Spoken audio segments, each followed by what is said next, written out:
Target ang mga masiselang isyu ng lipunan na sangkot ang ilang mga ahensya ng gobyerno at mga personalidad. Hihimayin ang iba't ibang mga isyu, balita at usapin. Puntirya ang mga tiwali at ilalantad ang mga mali sa pamahalaan. Walang sasantuhin. Tamaan na ang tamaan.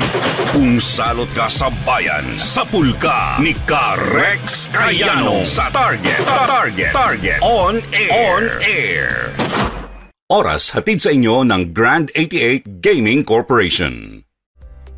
Panatilihing masaya ang paglilibang. Magtakda na oras at limitahan ang gastos sa paglalaro. Huwag magsugal kung nalulungkot. Huwag hayaang makasira ng buhay at pamilya.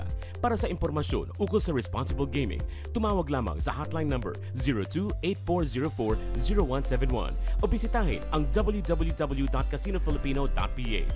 Isang mensahe mula sa PAGCOR.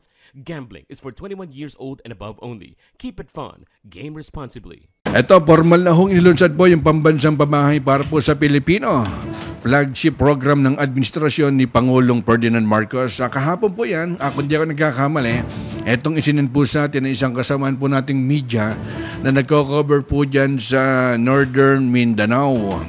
At pinangunahan po ni Governor Henry Owaminal at ni Mayor Luisto Villanueva Jr. ng bayan po ng Calamba, Misamis Occidental.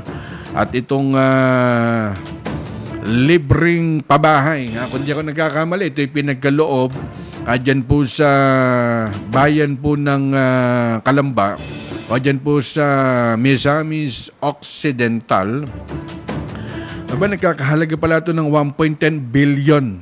Ito yata yung tinaguriang Green Hills Village na kung saan binuo ng 5 gusali na meron pong 745 na abot kayang socialized housing unit.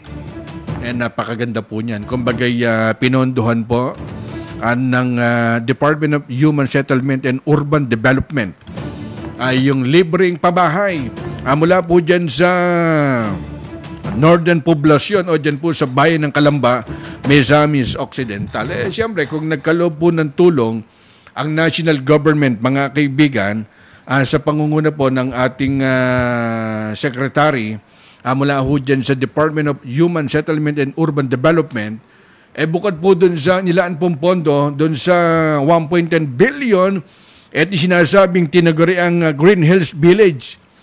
Siyempre, iba pa rin po yung initial po na pondo na tulong po ng Misamis Occidental Provincial Capital. Tutulong po dyan personal. Si Governor Henry Owaminal.